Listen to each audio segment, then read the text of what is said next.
Takže dneska přišel z CZTčka zase zpátky telefon,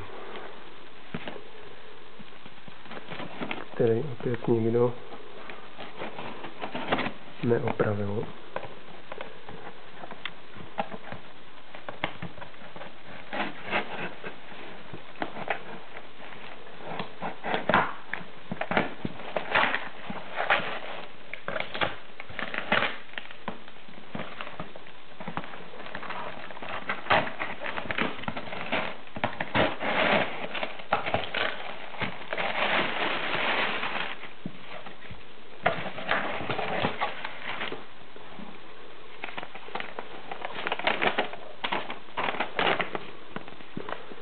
Vyjádření technika.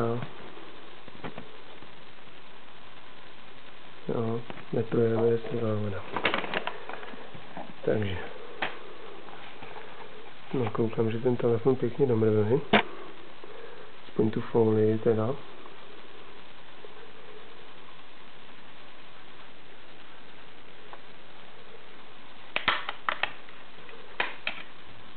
Akumulátor tam nechali. Tak uvidíme, jestli se zapne. Tak.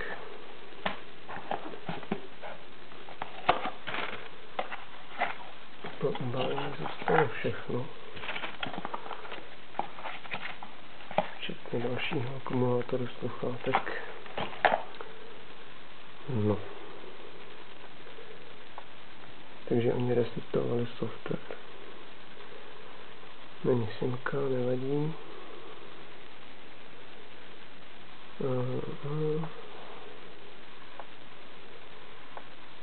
Vadí USB vypneme. A zobrazíme dotyky, případně ukazatele. A je naprosto jasně vidět,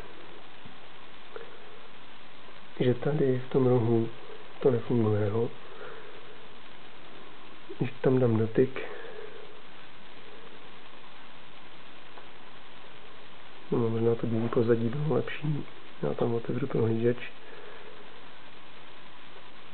zajedu tam a vidíte, že ta stopa, která tam zůstala, tak je úplně někde jinde.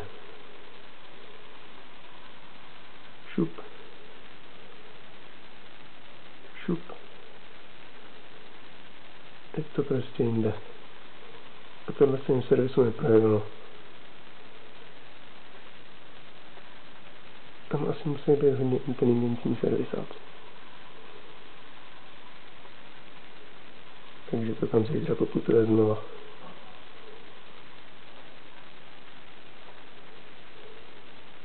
Jo, tady to prostě vůbec nereaguje. Opravdu se toho dotýkám. Nic. Mělo by to tam nakreslit normálně takovou čárku.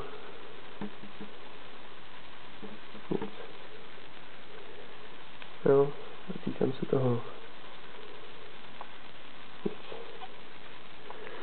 No. Tak jdeme zase na reklamaci.